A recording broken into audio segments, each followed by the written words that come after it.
It takes a lot to grow your business, everybody.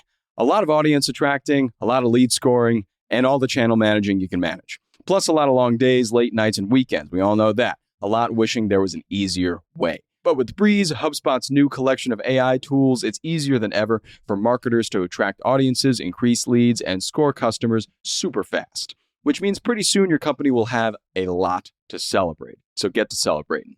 Visit HubSpot.com/marketers to learn more.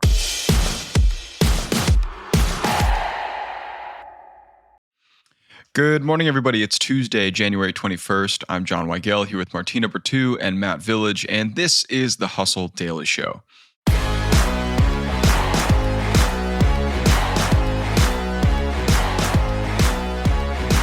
Many of the perceived top AI companies are based in the US. The UK is looking to change that.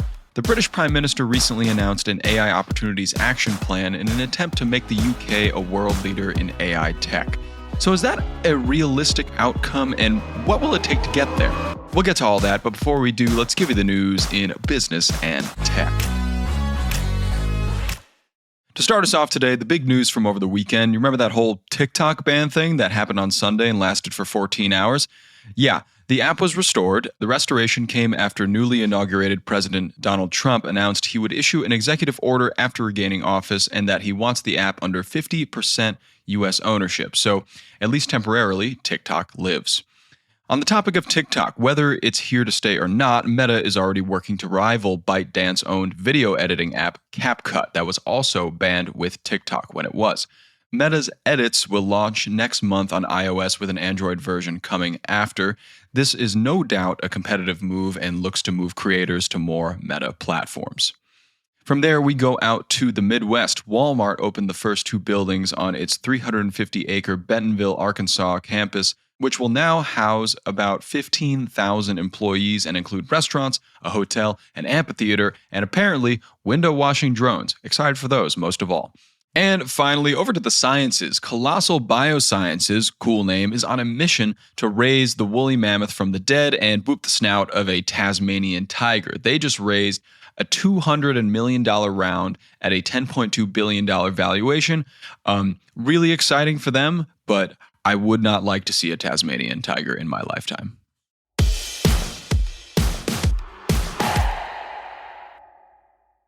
Hey everybody, I've been listening to this awesome podcast lately. It's called Nudge, hosted by Phil Agnew. It's brought to you by the HubSpot Podcast Network, the audio destination for business professionals. So have you ever noticed how the smallest changes can have the biggest impact?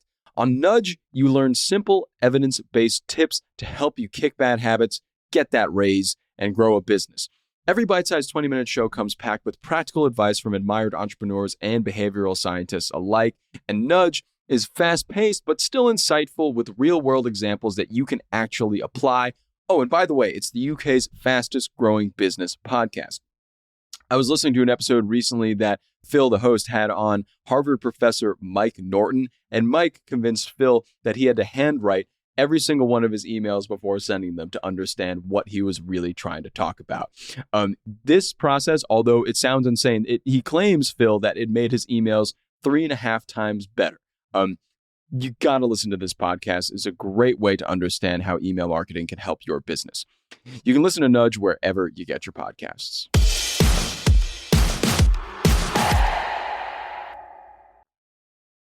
Okay, on to the main story today. As mentioned above, today we have Martina back with Matt from the Mindstream newsletter to dive into Britain's AI push. Take it away, y'all. Welcome back to the show, Matt. Thanks, Martina. Absolute pleasure to be on, as always. As always, I love that you said that. It's a new year. We have a lot of AI to talk about. And today, I really want to talk about what's happening in the UK. Their prime minister just announced this plan to unleash AI across the UK with their new AI Opportunities Action Plan. So I want to get your impression of the plan and what stood out to you about it. Yeah, you've got the resident Brit on to come and help you with this British AI news, of course. So the Prime Minister's just announced his AI Opportunities Action Plan. This is actually pretty interesting. It's quite a big move. So in the UK, we've got a fairly new government. They've only been in power for about 6 or 7 months now. And so far, they've been somewhat reluctant to embrace AI, whereas the previous government was very pro-AI. We saw them organize the first AI summit This government has been kind of a bit quieter on it, but they've come out now kind of all guns blazing. They were elected on a platform of economic growth. I think they've come to terms with the fact that AI is going to kind of fuel this growth over the next 5-10 years. Wow, that's really interesting. I've heard a little bit about what they're trying to do.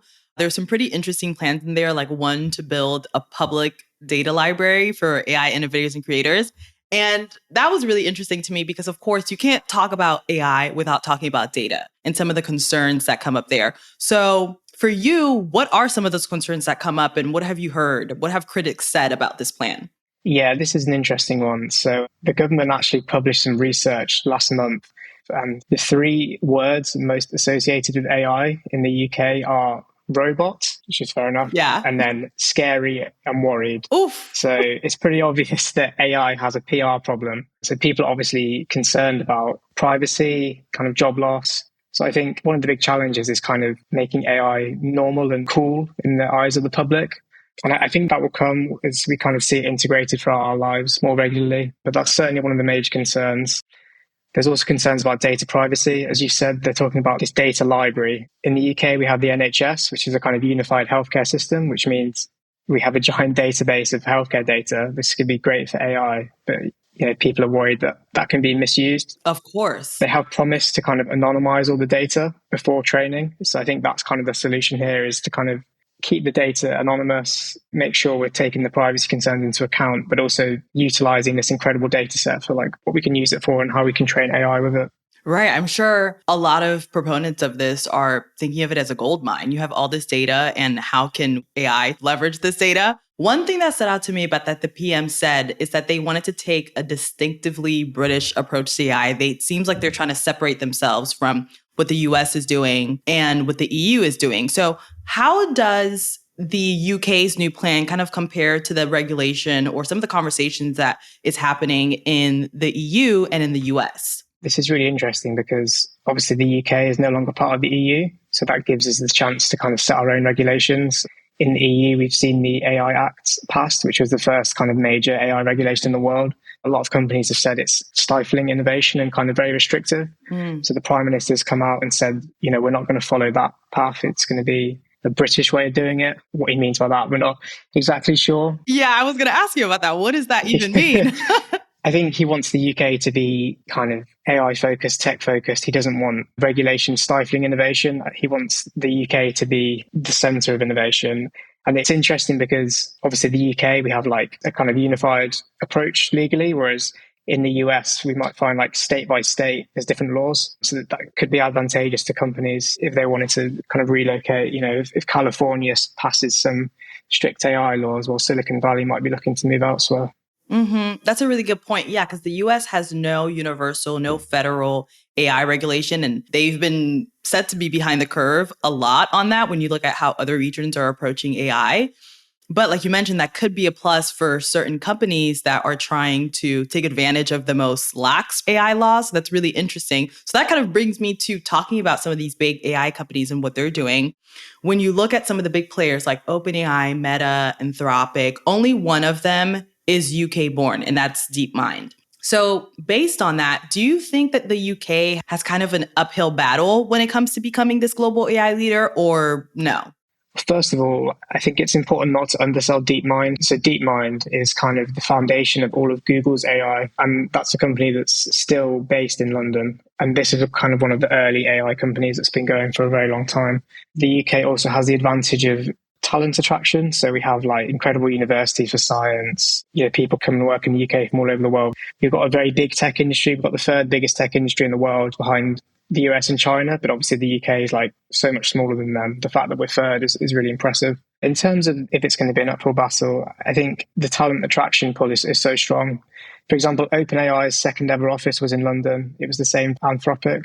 I think a lot of these companies want a European base, a European hub, and I think that's going to be in London, which is great news for the UK. I like that you brought up that DeepMind is the foundation for Google AI, but it makes me think about how many founders from one company become founders at another AI company. We've seen that happen, obviously, with a lot of the maybe ex-DeepMind folks or ex-Google folks start DeepMind. We've heard a lot about OpenAI, ex-exec and founders start their own AI companies. And so when you've seen them at one, sometimes you've actually seen them at all of them. So it's a pretty interesting thing. They're not as separate as we like to think. So how do you think these companies are responding to the UK's new plan? Is it going to make things easier for them to grow, a little bit harder? Does that make it more ground for competition? What's your take on this? Yeah, it should make it easier. I think a key factor is going to be kind of the regulatory environment. So I think with Trump coming in, we can expect a kind of lower regulations, which will be good for AI development. But I think the UK is trying to position itself as a kind of safe haven for research and development. So whether we'll see kind of startups incubated in the UK, I'm not so sure. It's kind of dependent on how these laws and regulations are going to move. Right. And that always takes a while. So it'll take a while before we see any movement there.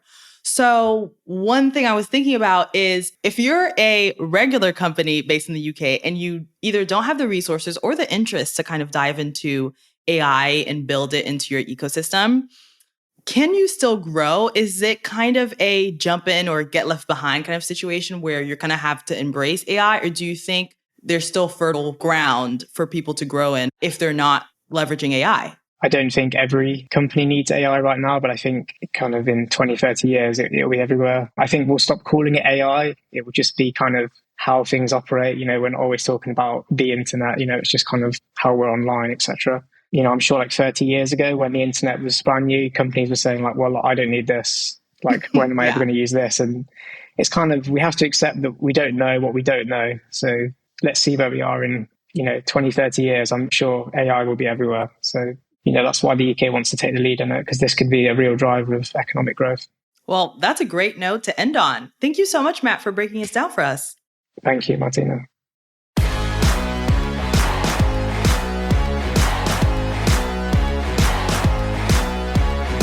All right, that's going to do it for us today. Thanks, everybody, for tuning into the Hustle Daily Show. We're a proud part of the HubSpot Podcast Network. Our editor is Robert Hartwig. Our executive producer is Darren Clark. We've got a ton more tech and business coverage in our newsletter. If you're not subscribed, go sign up at thehustle.co/email and follow us on Instagram at The Hustle Daily. We'll see you tomorrow.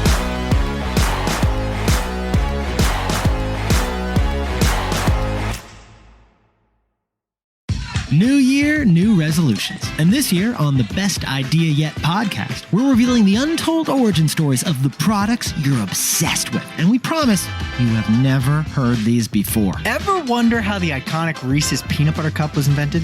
Because it was by accident. H.B. Reese, a former frog salesman, True story, stumbled upon the idea after accidentally burning a batch of peanuts. Classic. Proving that sometimes our best ideas arise from what seem like our biggest mistakes. And Jack, did you know there's a scientific explanation why humans crave that surprising combo of peanut butter and chocolate? I didn't, but it sounds delicious. It is delicious. So, if you're looking to get inspired and creative this year, tune in to the Best Idea Yet. You can find us on the Wondery app or wherever you get your podcasts. And if you're looking for more podcasts to help you start this year off right, check out New Year, New Mindset on the Wondery app. Who knows? Your next great idea could be an accident that you burned. This is Nick. And this is Jack. And we'll see you on the Best Idea Yet.